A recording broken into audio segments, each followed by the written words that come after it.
سامعین السلام علیکم۔ پیش خدمت ہے ناول خونی حویلی ایپیسوڈ 2۔ یہ گھر کتنا منحوس ہے، میرے لخت جگر کو نکل گیا، مونا خان نے روتے ہوئے کہا۔ اس وقت سب ٹی وی لاؤنج میں جمع تھے، ہر کس و ناکس کی آنکھوں سے گہر ہائے ابدار بہہ رہے تھے۔ جوان بیٹے کے غم نے ہیبت خان اور اس کی اہلیہ کو نڈھال کر کے رکھ دیا تھا۔ راشد خان اور حیدر خان کا بھی رو رو کر برا حال تھا۔ ماما، بھیا کو آخر کس نے مارا ہے؟ راشد خان نے سوالیہ نظروں سے دیکھتے ہوئے پوچھا۔ اندر سے تو چٹکنی لگی ہوئی تھی، ہم دونوں بھائی بھی سو رہے تھے، آخر مجرم کہاں سے آیا؟ ہمیں واپس چلے جانا چاہیے ابو، حیدر خان نے ہیبت خان کو مشورہ دیتے ہوئے کہا۔ یہاں آپ کے دشمن ہر جگہ پھیلے ہوئے ہیں جو ہمیں بھی نہیں چھوڑیں گے۔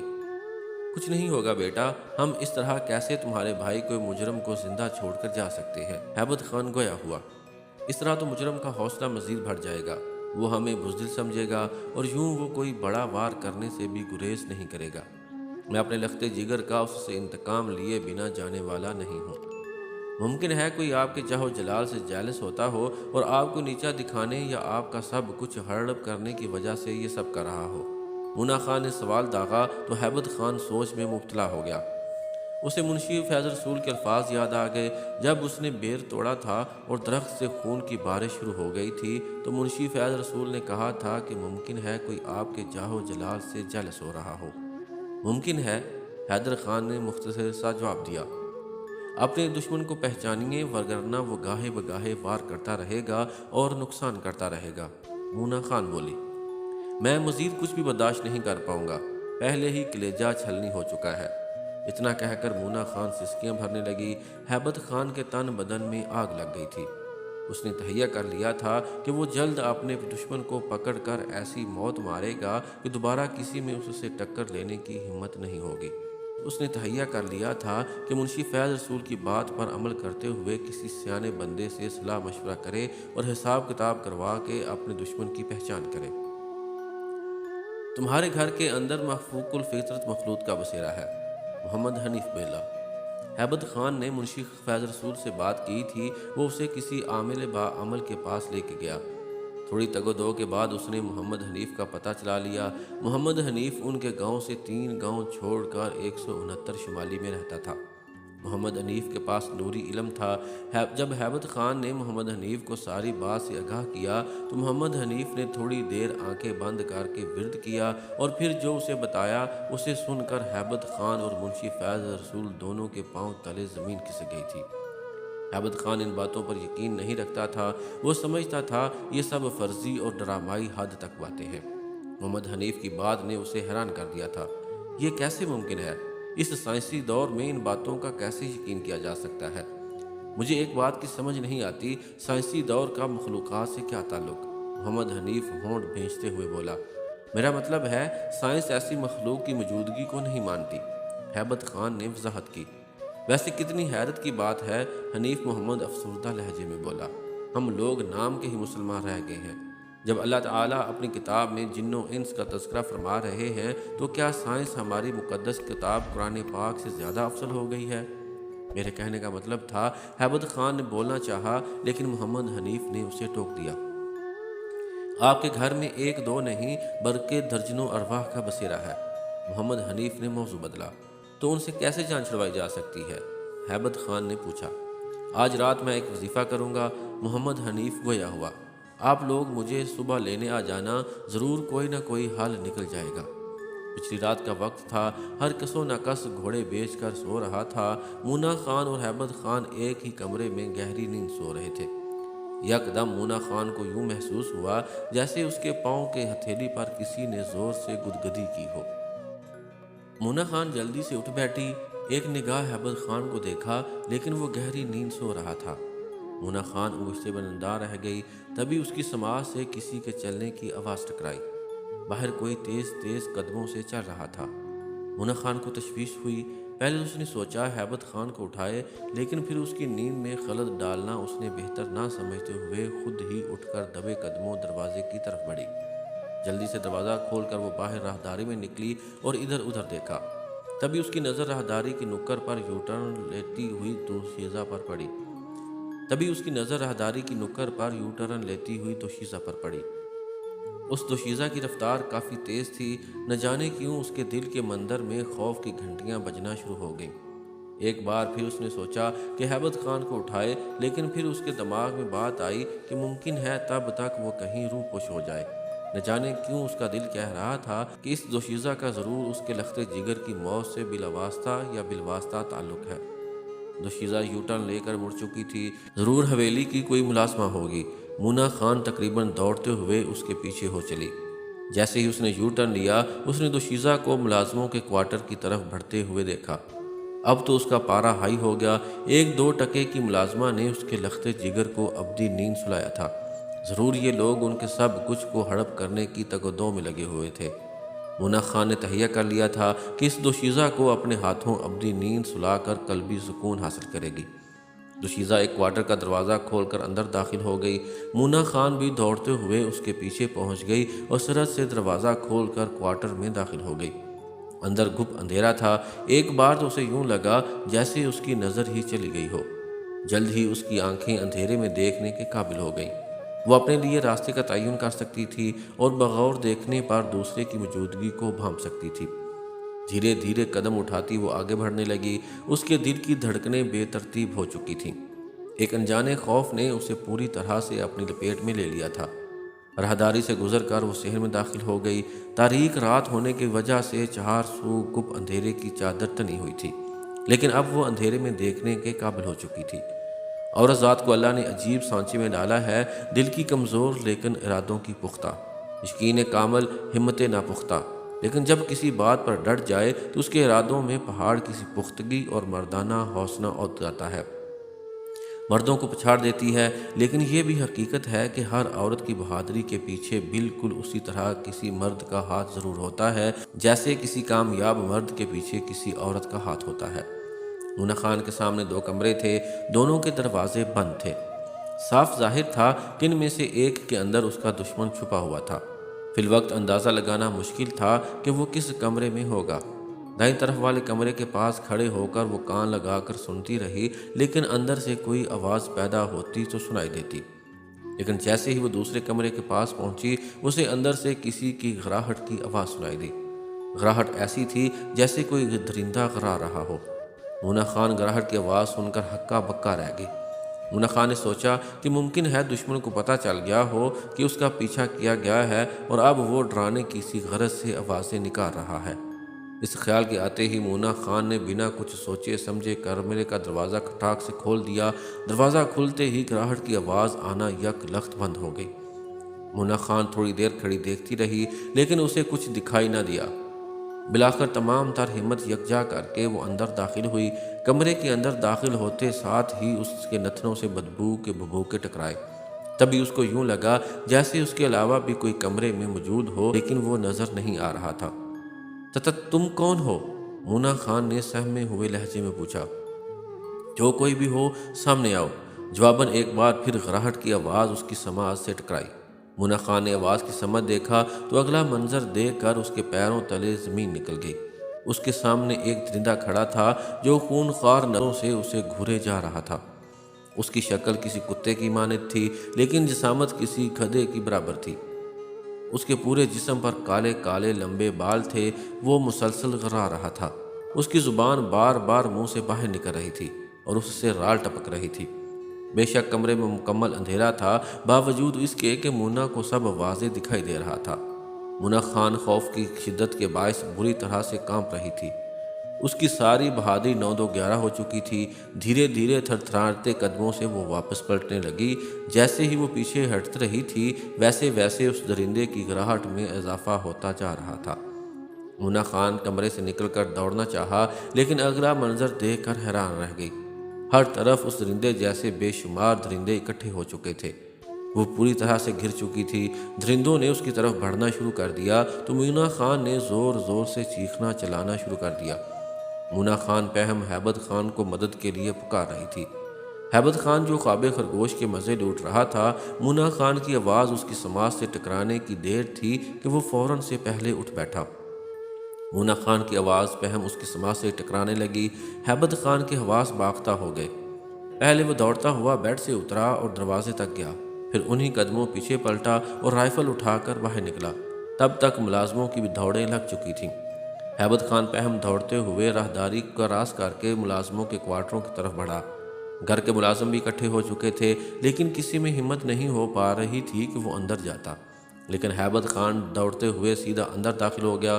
اس کی دیکھا دیکھی سارے ملازم بھی پیچھے دوڑے۔ دوسری طرف مونا خان کا خوف کا مارے برا حال تھا۔ وہ بری طرح سے پھنس چکی تھی، درندے اسے چاروں طرف سے گھیر چکے تھے۔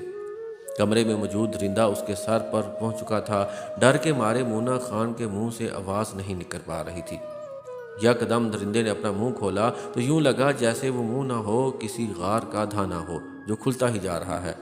بدبو کے بھوکوں نے مونا خان کے نتنوں پر دستک دی تو مونا خان کو یوں لگا جیسے اسے ابھی کے ابھی الٹی آ جائے گی۔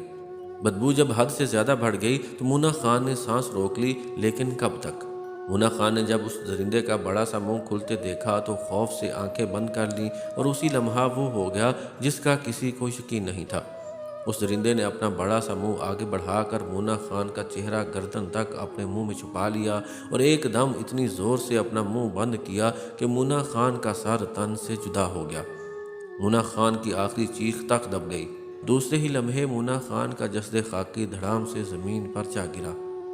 ہیبت خان یہ منظر دیکھ کر ہکا بکا رہ گیا۔ ایک ساتھ کتنی ہی افریتیں صحن کو گھیرے ہوئے تھیں۔ ہیبت خان کی آنکھوں سے دو موٹے موٹے آنسو نکل کر زمین پر جا گرے۔ دوسرے ہی لمحہ ہیبت خان نے اس درندے کا نشانہ لیا جس نے مونا خان کو ابدی نیند سلایا تھا۔ ڈرائیور ڈرتے ہی کارتوس اس درندے سے ٹکرایا تو ایک ساتھ سارے درندے یوں غائب ہو گئے جیسے گدھے کے سر سے سینگ۔ رائفل ہیبت خان کے ہاتھوں سے نکل کر زمین پر جا گری۔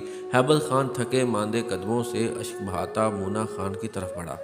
تب تک ہیبت خان کے دونوں بیٹے بھی پہنچ چکے تھے۔ ماں کے تڑپتے وجود کو انہوں نے بھی دیکھ لیا تھا۔ دونوں دھواں دھار روتے ہوئے ماں کے جسد خاکی کی طرف بڑھے۔ ہیبت خان سے پہلے منشی فیض رسول نے آگے بڑھ کر مونا خان کے ٹھنڈے پڑ جانے والے وجود پر چادر ڈالی۔ ہیبت خان کو اس نے گلے سے لگا لیا۔ ہیبت خان دھاڑے مار مار کر رونے لگا۔ منشی فیض رسول نے اشارہ کیا، ملازم چارپائی لے آئے۔ مونا خان کو چارپائی پر لٹا دیا گیا۔ مونا خان کا وجود غسل کے قابل نہیں تھا۔ منشی فیض رسول کے کہنے پر ملازم مولوی صاحب کو لے آئے تھے۔ حالات و واقعات سے آگاہی کے بعد مولوی صاحب نے فوراً جنازہ پڑھانے کی تاکید کی اور ساتھ میں قبر کی کھدائی شروع ہو گئی۔ مونا خان کو درجنوں سوگواروں کی موجودگی میں سپرد خاک کر دیا گیا۔ ہیبت خان اور اس کی اولاد کی حالت دیدنی تھی۔ دونوں بیٹے بری طرح سے ڈرے سہمے ہوئے تھے اور باپ سے لپٹے ہوئے۔ اتنی دیر تک ہیبت خان قبر کے پاس بیٹھ کر روتا رہا۔ شاید اسے مونا خان کی موت کا یقین نہیں ہو پا رہا تھا۔ مولوی صاحب کو سختی سے تاکید کی گئی تھی کہ حالات و واقعات کا گاؤں میں یا کسی کو بھی پتہ نہ چلے۔ مولوی صاحب وعدہ کرتے ہوئے وہاں سے چلے گئے۔ منشی فیض رسول نے ہیبت خان کو سہارا دیتے ہوئے اٹھایا اور ٹی وی لاؤنج میں لے جا کر صوفے پر بٹھا دیا۔ راشد خان اور حیدر خان دونوں سائے کی طرح باپ سے چمٹے ہوئے تھے۔ سب کچھ ختم ہو گیا۔ ہیبت خان نے روتے ہوئے منشی فیض رسول کو مخاطب کیا۔ میں آپ کے درد کو سمجھ سکتا ہوں سرکار، منشی فیض رسول نے جواب دیا۔ نہیں منشی، جو مجھ پر بیت رہی ہے وہ کوئی نہیں سمجھ سکتا۔ ہیبت خان گویا ہوا۔ منشی ہونٹ بھیج کر رہ گیا۔ ہیبت خان نے دونوں بچوں کو اپنے ساتھ چپکا لیا۔ میں کسی کو نہیں چھوڑوں گا، چاہے اب مجھے اپنی جان ہی کیوں نہ دینی پڑ جائے۔ ہیبت خان کی بات سن کر منشی فیض رسول نے پانی کا گلاس اس کی طرف بڑھایا۔ سرکار پانی پی لیجئے، آپ کا حلق خشک ہو چکا ہے۔ منشی فیض رسول بولا، اب اس وقت تک مجھ پر کچھ بھی کھانا پینا حرام ہے جب تک اپنے فرزند اور اہلیہ کے قاتل کو ابدی نیند نہ سلا دوں۔ ہیبت خان گلا پھاڑ کر بولا تو منشی فیض رسول نے گلاس نیچے رکھ دیا۔ ہم صبح محمد حنیف کے پاس جائیں گے، منشی فیض رسول نے کہا۔ صبح نہیں، ہیبت خان بولتے ہوئے رکا اور درد بھری سانس خارج کی، پھر گویا ہوا ہم ابھی جائیں گے۔ کیا ان کی نیند میں خلل نہیں ہوگا؟ منشی فیض رسول نے پوچھا۔ میری دنیا اجڑ چکی ہے اور اگر اس کی نیند میں خلل آ جائے تو کوئی حرج نہیں۔ ہیبت خان صوفے سے اٹھتے ہوئے غصے سے پیچو تھپ کھا کر بولا، دیکھ رہے ہو ان بچوں کی طرف؟ کیا ان کے اندر جھانک کر تم دیکھ سکتے ہو؟ تم جانتے ہو ہم لوگوں پر کیا گزر رہی ہوگی؟ کبھی تم نے کسی اپنے کو کندھا دیا؟ لیکن تم گواہ ہو میں نے اپنے فرزند اور اہلیہ کو کندھا دیا۔ میرا دل کٹ کر ٹکڑوں میں منقسم ہو چکا ہے۔ اگر میرے ساتھ یہ 2 بچے نہ ہوتے تو میں اپنے ہاتھوں سے اپنی زندگی کا دیا بجھا دیتا۔ آنسو ہر بند توڑ کر جاری تھے۔ ہیبت خان کو کچھ سمجھ نہیں آ رہی تھی کہ وہ کیا کرے۔ اس کی ہر ہمت جواب دے چکی تھی۔ اس کا بس نہیں چل رہا، وگرنہ زمین کی گہرائیوں اور آسمان کی وسعتوں سے بھی اپنے فرزند اور اہلیہ کے قاتلوں کو ڈھونڈ کر سپرد خاک کر دیتا۔ منشی فیض رسول کی بات پر وہ سیخ پا ہو گیا تھا، لیکن جلد ہی اس نے خود کو سنبھالا اور آگے بڑھ کر منشی فیض رسول کے کندھے پر ہاتھ رکھا اور گویا ہوا، میں آپ کی عزت اپنے والد کی طرح کرتا ہوں۔ منشی فیض رسول سر جھکا کر بولا، میں اس عزت افزائی کا مشکور ہوں سرکار۔ میں کیسے آپ کو سینہ چیر کر دکھاؤں، میرا دل جل بھن گیا ہے۔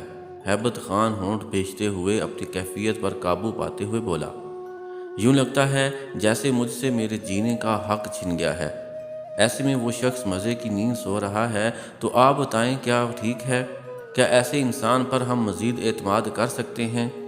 نہیں نا، پھر ہم پاؤں پر پاؤں دھر کر بیٹھنے کی ضرورت نہیں ہوگی، ہم کسی نہ کسی سے ضرور ملیں گے۔ میں آج ہی ان افریتوں کو ختم کروں گا۔ بہر صورت ہیبت خان کی آنکھیں شعلہ اگر رہی تھیں۔ منشی فیض رسول نے دونوں ہاتھ بڑھا کر ہیبت خان کی آنکھوں سے آنسو صاف کیے۔ سرکار، آپ کی حالت دیکھ کر آپ کے صاحبزادوں کی حالت مزید ابتر ہو سکتی ہے۔ منشی فیض رسول نے یاد دلایا تو ہیبت خان نے اپنی کیفیت پر قابو پایا اور پیچھے ہٹ کر دونوں بیٹوں کو گلے لگا لیا۔ میرے بچوں، ہیبت خان ہونٹ بھیجتے ہوئے اندرونی کیفیت پر قابو پاتے ہوئے بولا، تم چنتا مت کرو، دیکھنا وہ وقت دور نہیں، تمہاری آنکھوں کے سامنے تمہارے بھائی اور ماں کے قاتل سڑیں گے۔ اگر ان کو عبرتناک موت نہ ملی تو مجھے بھی تا حیات سکون میسر نہیں ہوگا۔ میں تم دونوں کی اندرونی کیفیت سے آشنا ہوں، کیونکہ میری حالت بھی تم دونوں جیسی ہے، لیکن اب ہمیں فولاد کی طرح مضبوط ہونا پڑے گا، کیونکہ اب سر پر کفن باندھنے کا وقت آ چکا ہے۔ ابو، میں ماروں گا سب کو، راشد خان دائیں کف سے آنسو صاف کرتے ہوئے بولا۔ نہیں، میں، اس کے بولتے ساتھ ہی فوراً حیدر خان بول اٹھا۔ شاباش میرے شہزادوں، ہیبت خان نے دونوں بیٹوں کو سینے سے چپکاتے ہوئے کہا، آج فخر سے میرا سر بلند ہو گیا ہے۔ تم دونوں نے ثابت کر دیا ہے تم ہیبت خان کے فرزند ہو اور وجاہت خان کے پوتے ہو۔ شیروں کے بچے ہمیشہ شیر ہی ہوتے ہیں، شیر کی کھال اوڑھ لینے سے گیدڑ کی اولاد شیر نہیں بنتی۔ پس پشت وار کرنے والا در حقیقت قاہر ہوتا ہے، اس کے اندر اتنی سکت نہیں ہوتی کہ کھل کر مقابلہ کر سکے، لیکن وہ جو کوئی بھی ہے، ہم سب مل کر اس کا خاتمہ کریں گے۔ چلو، ہمیں ایک کام جانا ہے، اس کے بعد اگلا لاہے عمل مرتب کریں گے۔ ہیبت خان اٹھ کھڑا ہوا، دونوں بچوں نے آنسو صاف کیے۔ منشی فیض رسول معصوم بچوں کے ٹھوس ارادے دیکھ کر گنگ رہ گیا۔ میرے بچے شیر ہیں، ہیبت خان نے فخر سے سینہ چوڑا کرتے ہوئے بولا۔ ہم لوگ پٹھان ہیں اور پٹھان کبھی حالات کے سامنے گھٹنے نہیں ٹیکتے۔ عزت اور غیرت کے نام پر ہم لوگ جان دینے سے بھی گزریغ نہیں کرتے۔ ہم لوگ کسی کا برا نہیں سوچتے، جب ہماری طرف کوئی انگلی کرتا ہے تو ہم اس کے ہاتھ کاٹ دیتے ہیں، اور جب کوئی میلی آنکھ سے دیکھتا ہے تو اس کا سر تن سے جدا کر دیتے ہیں۔ مجھے فخر ہے کہ میرے بیٹے چٹانوں کے سے مضبوط ارادوں اور ہمت و حوصلے والے ہیں۔ تم دیکھنا منشی، مد مقابل کو ناکوں چنے نہ چبانے پر مجبور کر دیا تو میرا نام بھی ہیبت خان نہیں ہے۔ منشی فیض رسول تصدیق میں سر ہلا کر رہ گیا۔ وہ جانتا تھا کہ ہیبت خان ٹھیک ہی کہہ رہا ہے۔ ہمت مرداں، مدد خدا۔ جب انسان اپنے اللہ پر مکمل یقین رکھ کر کسی کام کا ارادہ کر لیتا ہے تو دنیا کی کوئی طاقت اسے روک نہیں سکتی۔ اللہ پر بھروسہ ہی انسان کو اس کی اصل پہچان کرواتا ہے۔ لفظ اشرف المخلوقات سے تو ہم سب واقف ہیں، لیکن اس لفظ کی حقیقت سے قسمت والے ہی آشنا ہو سکتے ہیں۔ تبھی تو ڈاکٹر علامہ اقبال نے فرمایا ہے، فرشتے سے بہتر ہے انسان بننا، مگر اس میں لگتی ہے محنت زیادہ۔ یہ محنت بہت کم لوگ اپنی زندگی میں کرتے ہیں، اور جنہوں نے محنت کی، اللہ ان کے نام ہمیشہ زندہ کر دیے۔ کسی کو خواجہ معین الدین بنا دیا، کسی کو داتا علی حجویری، کہیں فرید الدین گنج شکر بنا تو کہیں سے بلے شاہ کا نام اٹھا۔ ایسے ہی لوگ اپنی حقیقت کو پہچانتے ہیں، اور جب پہچانتے ہیں تو قرب الہی ان کو نصیب ہوتا ہے، اور جسے قرب الہی نصیب ہو جائے اس کے اندر حق کی گونج اٹھتی ہے۔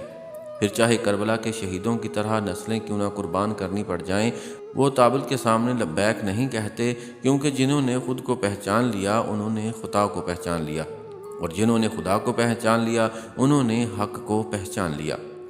گاڑی منشی فیض رسول ڈرائیو کر رہا تھا، جبکہ پچھلی سیٹ پر ہیبت خان اپنے دونوں بچوں کو سینے سے لگائے براجمان تھا۔ ابھی وہ محمد حنیف کے گھر سے چند قدم دور تھے کہ منشی فیض رسول نے گاڑی روک دی۔ کیا ہوا؟ ہیبت خان نے پوچھا۔ گاڑی کیوں روک دی ہے؟ سامنے سے محمد حنیف صاحب آ رہے تھے، منشی فیض رسول نے جواب دیا۔ کیا؟ ہیبت خان بے یقینی کے عالم میں بولا، اور جب سامنے والے شیشے سے باہر دیکھا تو گاڑی کی ہیڈ لائٹس کی روشنی میں اسے محمد حنیف سرحد سے ان کی طرف آتا دکھائی دیا۔ ہیبت خان دونوں بچوں سمیت گاڑی سے اتر گیا، منشی فیض رسول بھی گاڑی سے اتر گیا۔ اتنی دیر میں محمد حنیف ان کے سامنے پہنچ گیا۔ لگتا ہے آپ کہیں جا رہے ہیں؟ منشی فیض رسول نے محمد حنیف کے قریب پہنچنے پر پوچھا۔ جی نہیں، محمد حنیف نے جواب دیا، میں آپ لوگوں کا منتظر تھا، کیونکہ مجھے پتہ چل چکا تھا کہ آپ لوگ میری طرف آ رہے ہیں۔ لیکن کیسے؟ ہیبت خان نے ہکا بکا ہو کر پوچھا۔ کس نے بتایا ہے آپ کو؟ اب لوگ ان باتوں کو سمجھ نہیں پائیں گے، محمد حنیف بولا۔ میں سب کچھ جانتا ہوں جو آپ پر بیت چکی ہے، تبھی تو میں گھر سے باہر نکل کر تم لوگوں کا انتظار کر رہا تھا۔